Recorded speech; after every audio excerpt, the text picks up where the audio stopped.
इस फैसले पर जो प्रतिक्रिया आप देख रहे हैं, एक तरफ जहां इस पूरे मामले में जो आरोपी थे या जो लोग इससे कहीं ना कहीं जुड़े रहे हैं या जिनकी समय समय पर प्रतिक्रियाएं आती रही इस मामलों को लेकर के इस तरह से, तो वे इस बारे में खुल करके बोल रहे हैं। उनका ये कहना है, कोई नाराज़गी जता रहा है तो कोई इस पर ये कह रहा है कि ये जीत उस झूठी थ्योरी की हुई जिन्होंने भगवा आतंकवाद का शब्द गढ़ा।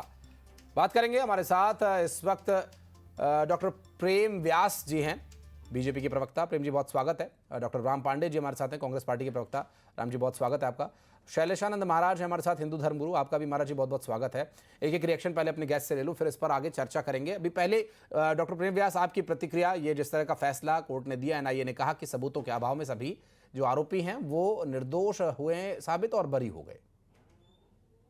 देखिए, निश्चित रूप से जिस तरह से पूरी कार्रवाई हुई और सुप्रीम कोर्ट ने उस समय जब अप्रैल 2017 में सभी को जमानत दी थी, उसके भी ग्राउंड्स तय किए गए थे, क्योंकि उस समय तक भी सबूत प्रेषित नहीं कर पाए थे। एक हिंदू आतंकवाद की थ्योरी श्रीमान दिग्विजय सिंह साहब के मुंह से गढ़ी गई, उसके बाद पी चिदम्बरम जी ने उसको जो है आगे बढ़ाने का कार्य करा, और उसके पहले सुशील कुमार शिंदे, इन तीनों के बयान, चाहे वो सितंबर 2010 का बयान हो, चाहे वो दिग्विजय सिंह साहब का 2018 का बयान हो, चाहे वो सुशील कुमार शिंदे जी का हिंदू टेररिज्म को लेकर बयान हो, तो एक जो चोरी करने का प्रयास आदरणीय कांग्रेस के वरिष्ठ नेताओं द्वारा किया गया था, उसके लिए आज जो माननीय न्यायालय का जो फैसला है, मुझे लगता है संपूर्णता के साथ है कि एनआईए कोर्ट ने जिस तरह से फैसला दिया, और जो अभी मुझे जानकारी है, बृहद तौर पर हर तरीके से फैसला दिया। ठीक है डॉक्टर राम पांडे, कोर्ट के जज ने टिप्पणी करते हुए यह भी कहा कि आतंकवाद का कोई धर्म नहीं होता, आतंकवादी आतंकवादी ही होता है।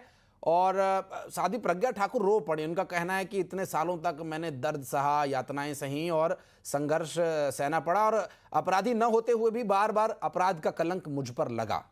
अब वो हल्का महसूस कर रही हैं, और जो आतंकवाद को लेकर कोर्ट की टिप्पणी, इस पर क्या कहेंगे पांडे जी? देखिए, कोर्ट ने स्वयं कह दिया कि आतंकवाद का कोई धर्म नहीं होता है, और जो भी कोर्ट का फैसला आता है वो हम सब स्वीकार करते हैं, चाहे ये फैसला हो या अन्य फैसले जो भी कोर्ट ने दिए हैं वो हमको स्वीकार करना चाहिए। और साध्वी प्रज्ञा ठाकुर पर आतंकवाद का आरोप था, भारतीय जनता पार्टी ने तो उनको तभी टिकट दे दिया था, और केवल भोपाल में ही नहीं दिया था, कश्मीर में भी जो आतंकवाद के आरोपी थे, भारतीय जनता पार्टी ने वहां भी उनको टिकट दिया था। तो भारतीय जनता पार्टी तो कोर्ट का इंतजार नहीं करती है कि कौन आरोपी है और कौन नहीं है। और चूंकि लेकिन ये समझ में साध्वी नहीं आता प्रज्ञा है नहीं है, अभी तक तो यही है सर जी, अभी तक तो यही है कि साध्वी प्रज्ञा ठाकुर आतंकवादी या अपराधी नहीं है। कोर्ट के फैसले तक अभी तक का तो यही अपडेट है। हाँ, ऐसे कई कई फैसले आते हैं कोर्ट के। अब जैसे बोफोर्स कांड का भी आया, 2G घोटाले का आया, कोल घोटाले का आया, कि ये सारे घोटाले झूठे थे, भारतीय जनता पार्टी ने इन पर झूठ कहा था, नरेंद्र मोदी ने झूठ कहा था, अमित शाह ने झूठ कहा था, संपूर्ण भारतीय जनता पार्टी ने झूठ कहा था, आरएसएस ने झूठ कहा था, और अभी नरेंद्र मोदी जी ने कल परसों फिर संसद में उन्हीं घोटालों की बात की, जिस घोटाले के बारे में सुप्रीम कोर्ट डिसीजन दे चुका है कि ये कोई घोटाले नहीं थे। इलेक्टोरल बॉन्ड पे भी अभी सुप्रीम कोर्ट ने एक अपना निर्णय दिया था कि जो इलेक्टोरल बॉन्ड है वो अवैध है, असंवैधानिक है, और ये भ्रष्टाचार का रास्ता है। ठीक है, शैलेशानंद महाराज जी, राम जी हमारे साथ, उनसे भी एक टिप्पणी में एक प्रतिक्रिया जरूर लूंगा। महाराज जी, ये जो थ्योरी गढ़ी गई थी कि ये भगवा आतंकवाद है, इससे पहले इस्लामिक आतंकवाद की बहुत चर्चा होती थी, तो भगवा आतंकवाद भी उसका एक पक्ष जरूरी था कि रखा जाए ताकि बहस ठीक तरीके से हो। क्या ये इस तरह की कोई थ्योरी थी, या जो अब जैसा कोर्ट का कहना है कि आतंकवाद का कोई धर्म नहीं होता, इन दोनों में से कौन से वाक्य को आपको लगता है कि समर्थन करने की आवश्यकता है? आप किस पर आप समर्थन कौन से वाक्य का करेंगे? देखिए, स्पष्ट है, मैं न्यायालय के साथ में हूँ कि आतंकवाद का कोई धर्म नहीं होता, किंतु एक बात भी स्पष्ट है कि विश्व के सर्वाधिक आतंकवादी किस संप्रदाय से हैं, यह विश्व के समक्ष स्पष्ट है। रही बात दूसरी, देखिएगा, आज के इस निर्णय से कहीं न कहीं एक इशारा जा रहा है कि एक हिंदू धर्मावलंबी जो होता है, संत होता है या सामान्य जन होता है, वो कभी भी आतंकवादी नहीं हो सकता, वो एक वैचारिक क्रांतिकारी हो सकता है। वो वैचारिक क्रांतिकारी किसी भी राजनीतिक दल, किसी भी सामाजिक व्यवस्था के अंदर हो सकता है। हिंदू जहां भी रहा, वो वैचारिक उत्थान का कार्य करता है। आज के इस फैसले से मैं एक और चीज को समझना चाहूंगा। यदि साध्वी प्रज्ञा निर्दोष है तो उनके 17 साल कोई वापस दे पाएगा क्या? या जिन्होंने आरोप लगाया और उनको 17 साल की ये नारकी जीवन उनको जीना पड़ा, तो क्या उन आरोपियों के खिलाफ कोई न्यायालय कोई प्रक्रिया स्पष्ट करेगी, कोई निर्णय लेंगी या कोई कार्रवाई करेगी? बेहद बड़ी परंपरा है। 2-3 साल के अंदर सुलझने वाला जो मामला था उसको 17 साल तक लंबित रखना, ये हमारी न्याय व्यवस्था के ऊपर कहीं न कहीं प्रश्न चिन्ह लगाता है, न्याय प्रणाली के ऊपर। ठीक है। मुझे एक और बात समझना आएगी कि यदि ये ब्रह्म ब्लास्ट तो हुआ, ये तो स्पष्ट है।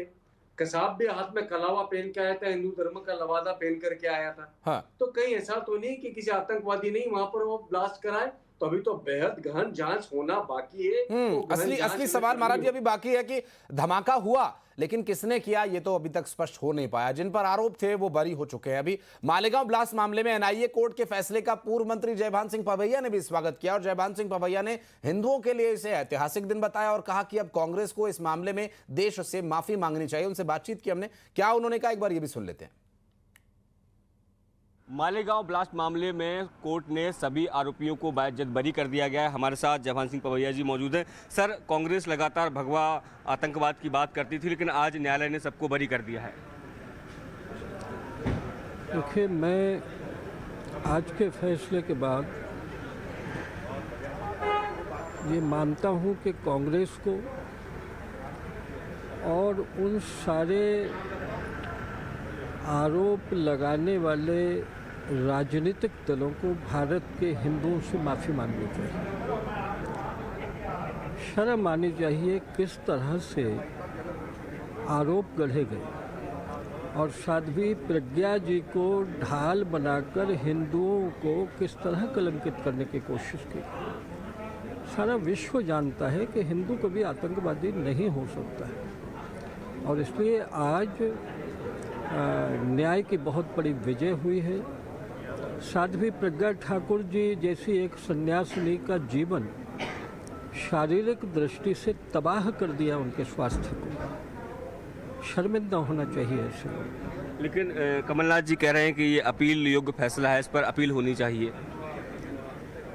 जाए ना, जिनको अपील में जाना है वो जाएं। इस मामले का हश्र वही होगा जैसा 6 दिसंबर के बाबरी ध्वंस मामले का हुआ था। किसने मना किया था? सरकार तो उनकी थी ना। एक कागज पेश नहीं कर पा रहे आप सबूतों का और न्यायपालिका से उम्मीद कर रहे हैं कि आंख बंद करके निरपराधियों को सजा दे दे। ये कैसे होगा? बहुत बहुत धन्यवाद सर बात करने के लिए। जयभान सिंह पवैया जी साफ तौर पर कह रहे हैं कि आज बड़ा दिन है भारत के हिंदुओं के लिए और उन्होंने सीधे तौर पर कहा कि कांग्रेस को अगर लगता है कि अपील करने योग्य फैसला है तो अपील में जाना चाहिए, लेकिन हिंदू कभी आतंकी नहीं हो सकता है। और बातचीत का सिलसिला आगे बढ़ाते हैं। हमारे साथ भारतीय जनता पार्टी से प्रवक्ता व्यास जी हैं। व्यास जी, जो अभी तक इस 17 साल, जैसा कि महाराज जी ने कहा कि 17 साल जिन लोगों पर ट्रायल चला, क्या उनके वो 17 साल वापस आ सकते हैं? और बॉम्ब ब्लास्ट किसने किया? इतने सारे सवालों के बीच इस बात को लेकर बहस हो रही है कि भगवा आतंकवाद के शब्द गढ़े गए और इस तरह की बातें की गई कि धर्म आधारित आतंकवाद फैलाया जा रहा है। क्या बजाय इसके इस पर चर्चा नहीं की जानी चाहिए थी कि ये बॉम्ब ब्लास्ट किसने किया, उन्हें पकड़ो, उनको दोषी ठहराया जाए, उन पर कार्रवाई हो? 17 साल तो निकल गए। देखेंगे जब समझौता ब्लास्ट हुआ था 13 पाकिस्तानी आतंक लोग थे, नागरिक थे, उनको क्लीन चिट जगह छोड़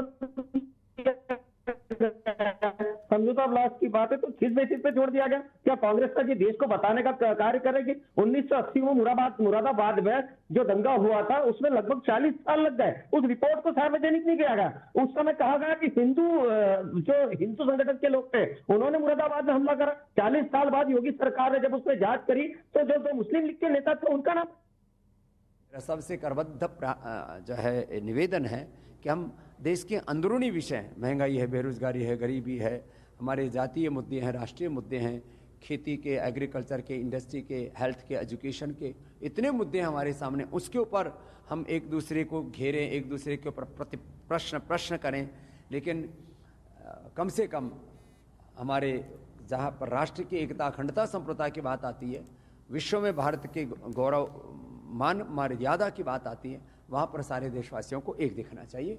यही मेरा सबसे निवेदन है। और ये आप सुन रहे थे प्रतिक्रिया स्वामी रामदेव की, जो ये कह रहे हैं कि इस विषय पर बातचीत न करके भ्रष्टाचार के मुद्दे पर बात करें। देश में और भी बहुत सारे मुद्दे। हमारे साथ डॉक्टर राम भी जुड़े हुए हैं। डॉक्टर राम, स्वामी रामदेव जैसे व्यक्ति कह रहे हैं कि भ्रष्टाचार पर बात होनी चाहिए, विकास पर बात होनी चाहिए, इन सब विषयों पर बात करने का कोई लाभ नहीं है। बैठो कुर्सी पर पीछे। लास्ट में आज 7 आरोपी मालेगांव ब्लास्ट में आज 7 आरोपी निर्दोष साबित हुए हैं। इसमें से मैं सबको नहीं जानती थी, लेकिन साध्वी प्रज्ञा और कर्नल प्रसाद पुरोहित को मैं जानती थी नाम से। साध्वी मेरे को बहुत प्रिय थी। इससे नई बात सामने आ गई कि एक भगवा आतंकवाद की थ्योरी रची गई, जिसके जनक हमारे मध्य प्रदेश के पूर्व मुख्यमंत्री दिग्विजय सिंह जी थे और वो राहुल गांधी के इशारे पर ये काम कर रहे थे। पूरी दुनिया में हिंदुत्व को बदनाम करने के लिए इस्लामिक आतंकवाद के मुकाबले में भगवा आतंकवाद शब्द को बनाया गया और उस शब्द को प्रमाणित करने के लिए बहुत बेकसूर लोग इसका शिकार बनाए गए, जिसमें साध्वी प्रज्ञा थी, कर्नल प्रसाद पुरोहित थे और अन्य लोग भी थे। इतनी प्रताड़ना हुई है, आप कभी कर्नल पुरोहित के बारे में जानकारी करें। उनको शारीरिक प्रताड़ना इतनी, उनके नाखून निकाले गए हैं, उनके बाल नोचे गए हैं, उनका इतना फिजिकल टॉर्चर हुआ। और प्रज्ञा ने तो एक महिला जितना कष्ट झेल सकती है उससे ज़्यादा कष्ट झेला। मैं सबसे पहले प्रज्ञा को नासिक जेल में मिली थी। उस समय प्रज्ञा ने जो मुझे वर्णन किया था, उसके पहले से मुझे वो सारा पता लग गया था, क्योंकि एक पुलिस अधिकारी के द्वारा जानकारी हुई थी कि जब वो कस्टडी में थी पुलिस की और उस समय पर उनको कितना बुरी तरह से टॉर्चर किया गया था।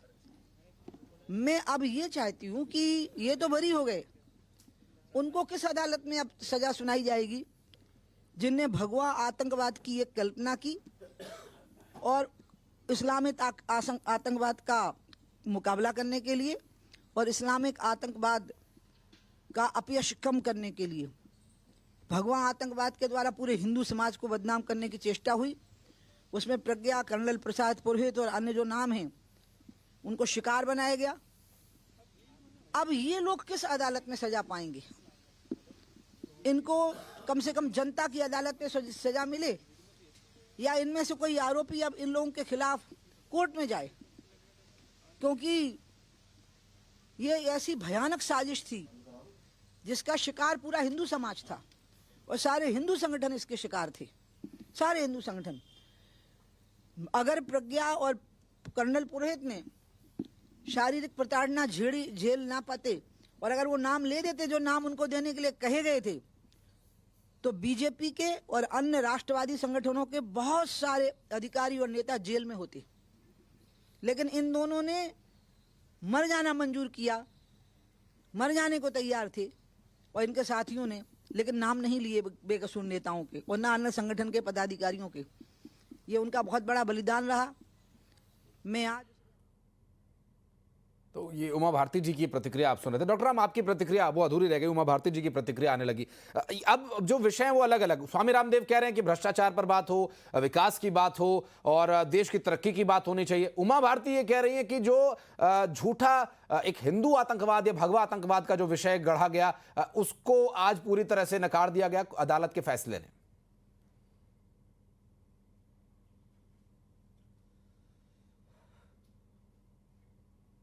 था जो अल्पसंख्यकवाद कर रही थी। आज मुझे कितना आंतरिक शांति प्रदान करने वाला ये फैसला है।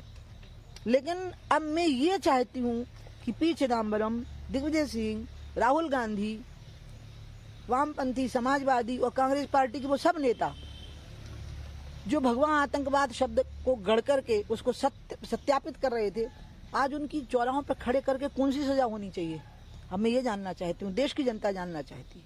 उन पे भी मतलब कार्रवाई की जानी, कार्रवाई नहीं, असामान्य कार्रवाई करनी चाहिए, साधारण कार्रवाई नहीं। और ये अपील करने की बात कांग्रेस के नेता कह रहे हैं कि सुप्रीम कोर्ट में अपील करनी चाहिए, जैसे बॉम्बे ब्लास्ट की गई थी। ये इन सब बातों पर तय होगा कि जिस एजेंसी ने जांच की है वो क्या फैसला करती है।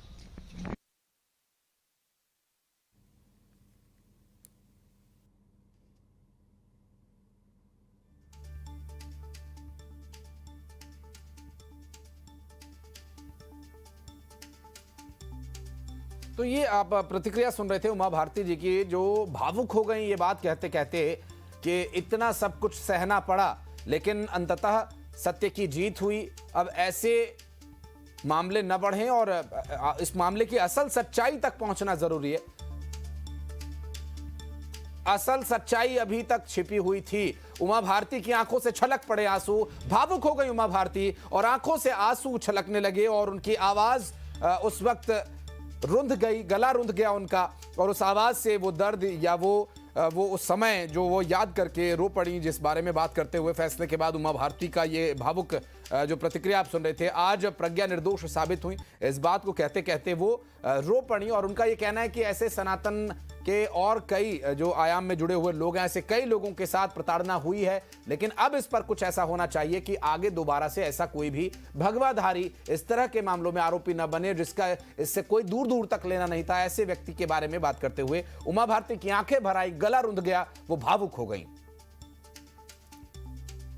और डॉक्टर राम, 2 बार हम आपसे बात इस पर रिएक्शन ले रहे थे और दोनों बार उमा जी की प्रतिक्रिया आने लगी, लेकिन उमा भारती जी के बयान को आपने पूरा सुना होगा और इससे पहले स्वामी रामदेव के बयान, ये दोनों एक दूसरे के विरोधाभासी हैं लेकिन दोनों ही भगवाधारी हैं। देखिए, भगवाधारी तो सभी है। भगवा कलर है, सफेद है, काला है, पीला है, नीला है, सारे कलर अच्छे हैं। मेरा कहना है कि कोई अपराधी यदि भगवा कलर पहनता है, सफेद कलर पहनता है, काला कलर पहनता है, तो क्या उसको अपराधी नहीं कहा जाएगा? तो अपराधी को तो अपराधी कहा जाएगा। और उमा भारती तो दिग्विजय सिंह जी से माफी मांग चुकी हैं, जो दिग्विजय सिंह जी के ऊपर गलत आरोप लगाती थी। और कांग्रेस में दिग्विजय सिंह जी के अलावा किसी ने नहीं कहा ये भगवा आतंकवाद। हाँ। आप अभी राहुल गांधी जी का नाम ले रहे थे, और फिर आप कार्रवाई कीजिए ना। हाँ। जो गवाह थे जिन्होंने प्रज्ञा ठाकुर का नाम लिया था कि ये इसमें मालेगांव ब्लास्ट में हाँ। थी, और जिन्होंने मेरी बात कंप्लीट करने दीजिए। जी जी जी। जिन्होंने शुरू में कहा था कि हमने प्रज्ञा ठाकुर को पाया, प्रज्ञा ठाकुर को देखा, प्रज्ञा ठाकुर की मोटरसाइकिल थी, और बाद में वो गवाह पलट गए, उन सबको जेल में डालो। क्यों नहीं उनको जेल में डाला जा रहा? क्यों नहीं उन पर कार्रवाई करने की बात की जा रही है? जो उन गवाहों ने कहा कि हमने प्रज्ञा ठाकुर को देखा, हमने कर्नल पुरोहित को देखा कि हाँ ये आतंकवादी घटना में शामिल थे, उसके आधार पर देश में स्टोरी बनी, तो उनको जेल में क्यों नहीं डाला जा रहा है? उनको भारतीय जनता पार्टी क्यों बचाव कर रही है? और उमा भारती जी रो रही हैं। उमा भारती जी को हटा दिया था इन्होंने मुख्यमंत्री पद से, उनकी जगह शिवराज सिंह चौहान ने कब्जा कर लिया था। वो उमा भारती के कारण भारतीय जनता पार्टी मध्य प्रदेश में आई थी, तब उमा भारती रो रही थी। भारतीय जनता पार्टी को उमा भारती के आंसू कहां नजर आते हैं? वो लगातार कह रही है मध्य प्रदेश में शराबबंदी की जाए। कहां शराब बंद हो रही है? शराब की दुकानें और बढ़ रही हैं। तो प्रज्ञा ठाकुर यदि बरी हो गई हैं, तो उन लोगों को जेल में डाला जाए जो उसमें गवाह थे, जिनके पास सबूत थे, जिन्होंने न्यायालय में सबूत दिए थे, जो बाद में पलट गए थे, उन सब पर कार्रवाई की जानी चाहिए, जिससे कभी कोई गवाह झूठ बोलने का साहस ना करे। ठीक है राम जी, मैं लौटूंगा आपके पास। हमारे साथ महाराज जी जुड़े। महाराज जी, एक ऐसी व्यक्ति जो राजनीति में रही, जिन्होंने लगातार सनातन की सेवा की, और फिर वो जब इस बात पर बात करती हैं तो उनकी आंखें भर आती हैं, उनका गला रुंध जाता है। ये दर्द है या ये खुशी के आंसू हैं कि आज न्याय मिला है? आप कैसे देखते हैं इसे?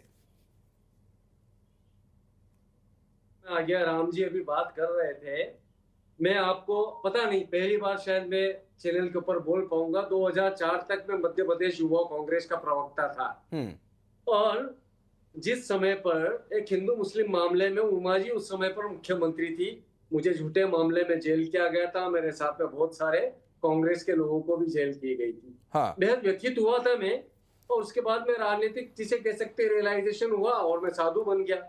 पर मेरे समक्ष में इस देश के अंदर कुछ साधु ऐसे देखता हूँ जो साधु होकर के राजनीति में आए। मैं तो राजनीति छोड़ करके साधु बना हूँ, पर एक बात स्पष्ट है, आत्म साक्षात्कार, आत्मानुभूति सबको होती है, उमा जी को भी हुई होगी, यह स्पष्ट है।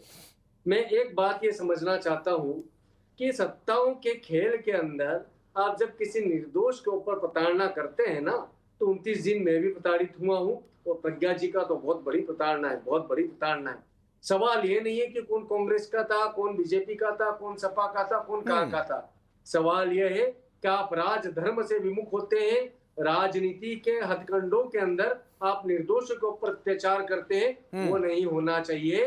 कानून का पालन होना चाहिए, और इतनी दिनों तक, इतने सालों तक प्रकरणों का चलना निश्चय ही justice delayed is justice denied तब कोई मायने नहीं रखता। ठीक है, युग निकल जाता है। महाराज जी समय की थोड़ी कमी है, एक व्यास जी का एक आखिरी रिएक्शन मैं इस पर लेना चाहूंगा। व्यास जी, कांग्रेस को लेकर के बार बार बीजेपी के नेता ये कह रहे हैं कि कांग्रेस माफी मांगे, क्या दिग्विजय सिंह, जैसा कि अभी राम जी ने भी इस बारे में कहा कि दिग्विजय सिंह ने ये बात बोली थी और किसी कांग्रेस के नेता ने नहीं बोली थी, फिर पार्टी ने इस पूरे मामले पर किनारा कर लिया कि दिग्विजय सिंह का ये अपना बयान है, पार्टी का इस पर कोई स्टैंड नहीं। क्या उसके बाद भी बीजेपी इसी स्टैंड पर है कि भगवा आतंकवाद या हिंदू आतंकवाद जैसे शब्दों को बोलने के बारे में कांग्रेस को माफी मांगने की आवश्यकता है?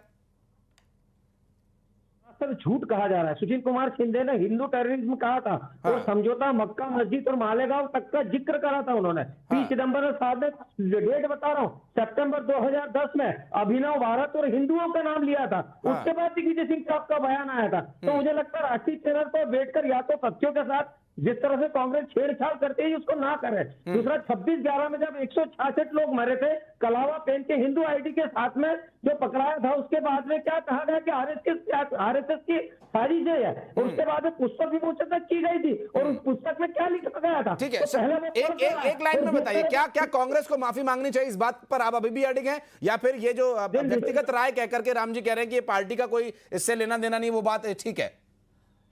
निश्चित रूप से कांग्रेस को पूरे देश, चलिए ठीक है, मैं माफी घड़ी इशारा नहीं कर रही कि हम लोग आगे चर्चा बढ़ा सके, आगे फिर इस पर बातचीत करेंगे आगे। बहुत बहुत शुक्रिया आप तीनों का हमारे साथ जुड़ने के लिए और इस विषय पर अपनी अपनी प्रतिक्रिया रखने के लिए। एक छोटा सा ब्रेक यहां पर लेना, खबरें आगे भी जारी है।